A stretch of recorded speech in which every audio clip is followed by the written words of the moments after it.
Сәлеметсіңдер ме балалар? Бүгін біз сіздермен қазақтың ғұлама ғалымы, қоғам қайраткері, ұлы жазушысы Мұхтар Әуезовтің Абай жолы роман-эпопеясымен танысамыз.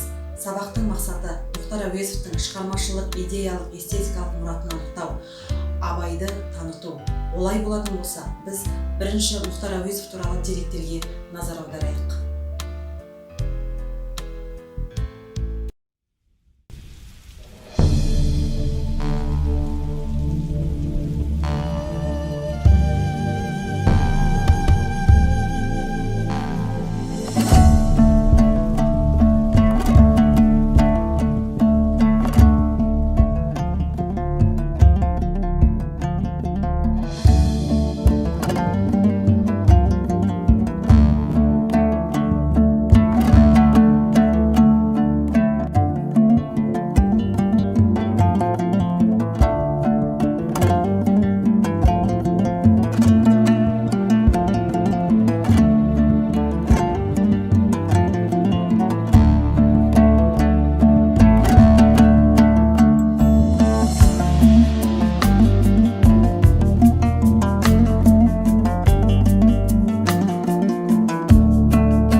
Жақсы, рахмет. Олай болатын болса, қазақты, Абайды әлемге танытқан Мұхтар Әуезовтің Абай жолы романы туралы бейнероликке назар аударамыз.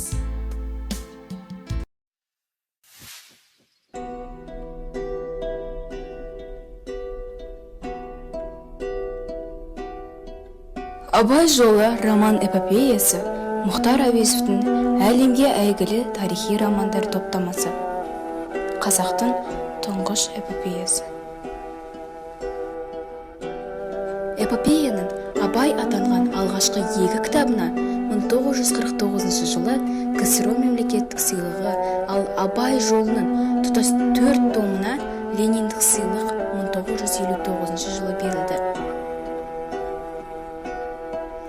Абай жолы арқылы қазіргі қазақ прозасы күллі дүние жүзі әдеби классиканың шырқау шыңына шықты.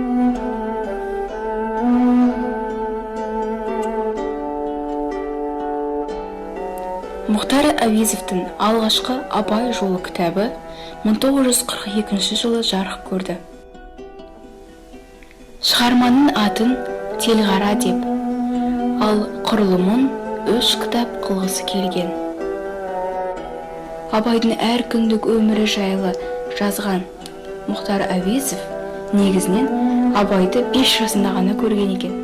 Абайды алғаш көргенде небәрі 5 жаста болған Мұхтарға осындай әлем мойындаған ұлы шығарманы жазуға не түрткі болды? Әрине, сөз құдіреті.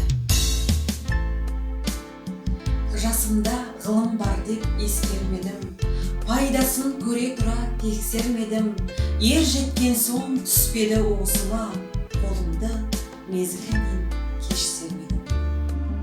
Бұл махрум қалмағыма кім жазалы? Қолымды дөп сүрмесем өстермедім. Адамның бір қызығы бала деген, баланы оқытуды жек көрмедім. Баламды медресеге біл деп бердім, қызмет қылсын, шен алсын деп бермедім. Өзімде басқа шауып төс көрледім, қазақта қара сөзге дес бермедім. Еңбегіңді білерлік еш адам жоқ, түбінде тыныш жүргенді теріс көрмедім. Абайдың бір ғана өкініші. Ал Мұхтар Әуезов Абай жолы роман-эпопеясында Абайдың бүткіл өмірін қамтып, Абайды бүткіл әлемге таныта білді десе артық айтқан емес. Ал балалар, олай болатын болса, осымен біздің Мұхтар Әуезовтің Абай жолы роман-эпопеясына арналған бейнесабағымыз аяқталды. Үйге тапсырма ретінде Мұхтар Әуезовтің Абай жолы роман сериясын